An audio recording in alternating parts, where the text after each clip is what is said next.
मशरिक़ वस्ता की जंग पाकिस्तानी मईशत पर बुरे तरीके से असरअंदाज हो सकती है। पाकिस्तान अपना ज़्यादातर ईंधन और खुराक दरामद करता है। खलीजी ममालिक से आने वाली तरसीलात ज़र भी बहुत ज़्यादा इन्हिसार रखती हैं। यूँ किसी नए बैरूनी झटके को बर्दाश्त करने की गुंजाइश मौजूद नहीं है। गुज़िश्ता 4 बरसों की सख्त माशी पॉलिसीज़ ने मुल्क की मईशत को पहले ही कमज़ोर कर दिया है, जिसके नतीजे में महंगाई में इजाफा और आमदनी में गैर मामूली कमी हुई है। अशिया सर्फ की कीमतों का झटका ऐसे वक्त में आ रहा है जब मईशत पहले ही बोझ तले दबी हुई है।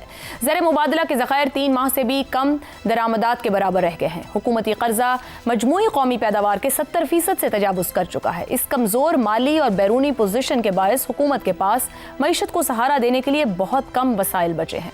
अगर खित्ते में यह जंग तवील हो गई तो तेल, गैस और खाद की बुलंद कीमतें फौरी तौर पर ट्रांसपोर्ट और खुराक की लागत में इजाफा करेंगी। खलीजी ममालिक में माशी सुस्त रवी तरसीलात ज़र को मुतासिर करेगी। अगर तेल की कीमतें औसतन $100 फी बैरल के करीब रहीं तो माशी शरह नमू करीबन 0 तक गिर सकती है। रुपए की कदर में 10 से 20% तक कमी आ सकती है। अगर जंग तूल पकड़ती है तो पाकिस्तान को सिर्फ किफ़ायत शारी पर इन्हिसार नहीं करना चाहिए। बेहतर पॉलिसी में कमज़ोर तबकात और कारोबार के लिए मालियाती सहारा, ज़र मुबादला की मंडी में मुदाखलत और वक्ती दरामदी पाबंदियां शामिल होनी चाहिए ताकि रुपए में बेकाबू उतार चढ़ाव और महंगाई को रोका जा सके। फजूल अखराजात में कमी, कर्जों की अदायगी के बोझ को कम करना और दोस्त ममालिक से तवील मुद्दती सरमायाकारी हासिल करना होगी। जब तक कर्जों की अदायगी वसाइल को निगलती रहेगी, रियासत ना तो मईशत को मुस्तहकम कर सकेगी ना ही तरक्की को यकीनी बना सकेगी। मुसलसल किफ़ायत शारी के जरिए मसले को हल करने का तसव्वुर दरअसल बहरान को मजीद मौखर करता है। पाकिस्तान का पुराना फार्मूला पहले किफ़ायत शारी फिर तरक्की अब नाकाम हो चुका है। ऐसे में बड़ा सवाल यही है कि पाकिस्तानी हुक्मरान इस जंग के असरात से बचने के लिए किस हद तक ठोस माशी इस्लाहात कर सकते हैं। इसी पर पैनल की राय आपके सामने रखेंगे। तेल और गैस की बढ़ती कीमतें पाकिस्तान में जन्म लेता माशी बहरान। क्या हुक्मरान तबकात माशी तूफान की आमद को समझ भी पा रहे हैं या नहीं? आमिर अहमद खान साहब, बड़ा माशी तूफान ये जंग पाकिस्तान की मईशत के लिए क्या स्ट्रेटेजी दुरुस्त नजर आती है? लॉन्ग टर्म है, हमारे हुक्मरान समझ रहे हैं, क्या मसला दरपेश है? पाकिस्तान फ्रंट लाइन स्टेट्स के अंदर है जिसके ऊपर सबसे ज्यादा इम्पैक्ट होगा, क्योंकि पाकिस्तान की मईशत जो है ना वो प्याज के छिलके की तरह है, उसके अंदर कोई इतनी ज्यादा गहराई नहीं है।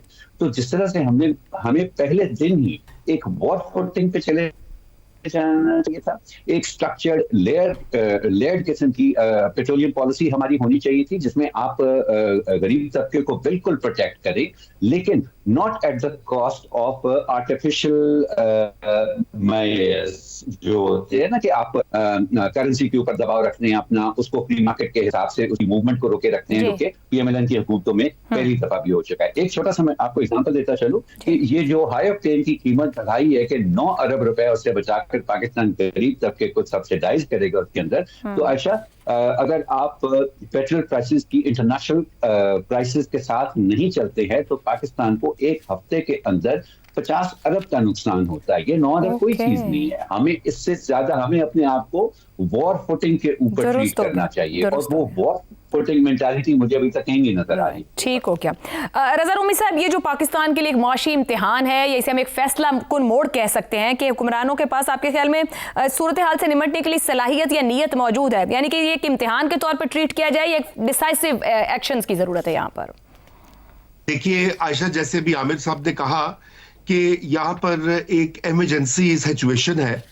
दुनिया भर की जो मईशतें हैं और आलमी मईशत जो है उसको एक बहुत बड़ा धचका लगा है और अभी और मजीद लगने का इम्कान है, और उसकी यही जो है प्रेडिक्शन की जा रही है, खुसूसन तेल और गैस की फराहमी और सप्लाई लाइंस के हवाले से, फर्टिलाइजर के हवाले से वगैरह वगैरह, एक पूरी लंबी फहरिस्त है।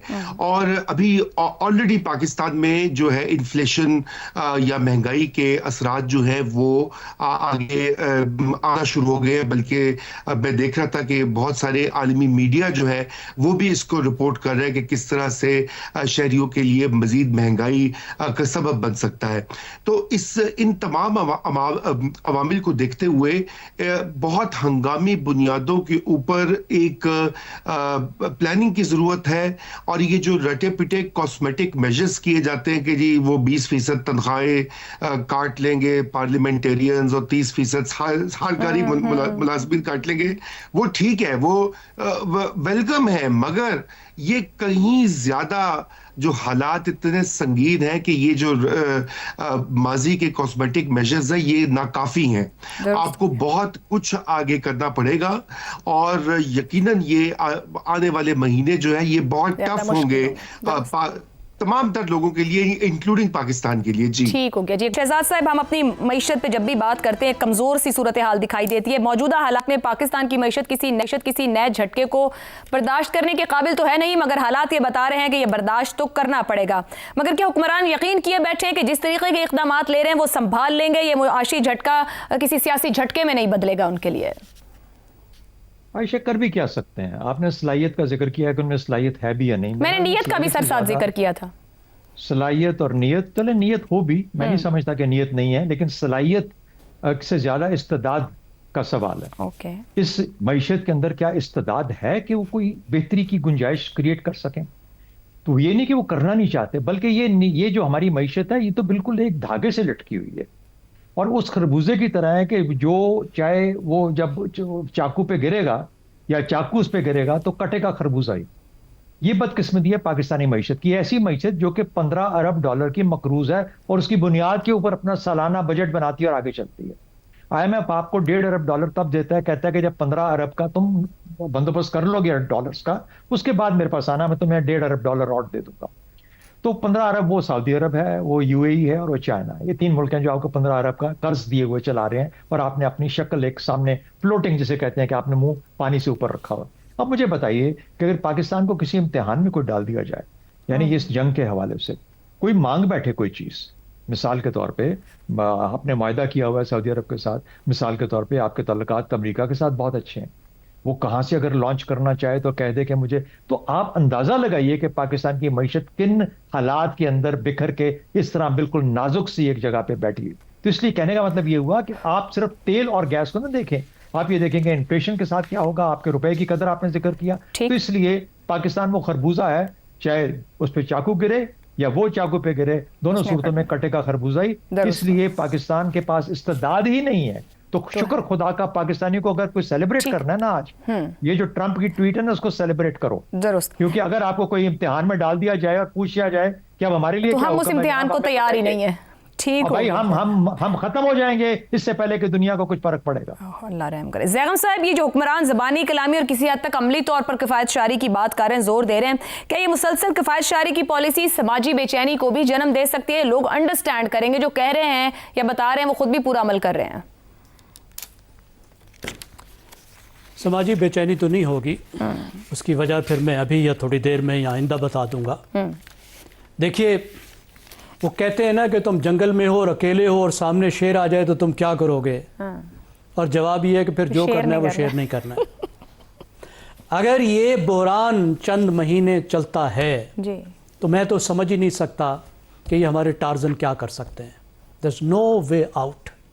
पाकिस्तान की मईशत, ये नाजुक अंदाम मईशत, वो जो थर की गुलकारा माही भागी ने कहा था ना, खड़ी नीम के नीचे में, जिसको 80 साल से नीम के नीचे खड़ा किया हुआ है, जो सिर्फ अशराफिया को पाल रही है और अवाम को तबाह बर्बाद कर रही है, ये मईशत कैसे इस बोझ को उठा सकती है, कैसे फेस कर सकती है?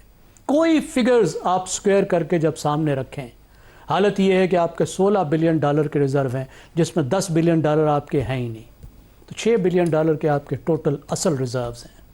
और ख़ाली आप तेल का हिसाब लगा कर देख लें कि $5 अगर कीमत बढ़ती है तो $1 बिलियन का साल पे फ़र्क पड़ता है, और 40 से $60 पहले ही बढ़ चुकी है। ये 8 से 10 बिलियन डॉलर का नुस्खा है। फिर रेमिटेंसेस को अगर आप देख लें तो 45 लाख लोग आपके गल्फ़ में काम करते हैं, आपके $38 बिलियन के रेमिटेंसेस आते हैं, जिसमें से आधे वहाँ से आते हैं। वहाँ से अगर 10-20% भी कम हो जाते हैं तो वो भी $4-5 बिलियन का नुस्खा बनता है। इन दो चीज़ों का हिसाब भी पूरा नहीं होता।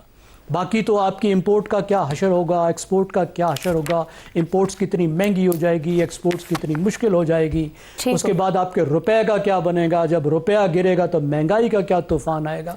ये बड़ा खौफनाक एक सिनेरियो है बस दुआ करें कि ये मामला यहीं पर ख़त्म हो। छोटे अगर बहरान यहाँ पर रुक जाता है, आज भी रुक जाता है, उसको भी संभालने में कई महीने लगेंगे, उसके बारे में हम बात कर सकते हैं। ठीक हो गया जैगम साहब, तो मजमून ने माशी सूरत हाल ये रखी है कि बस दुआ ही करें, क्योंकि इस्तेदाद और सलाहियत तो दिखाई नहीं दे रही कि मैशत को हम संभाल पाएंगे जहां हम खड़े हैं। आज के लिए प्रोग्राम से इतना ही, इजाज़त दीजिए, अल्लाह हाफ़िज़।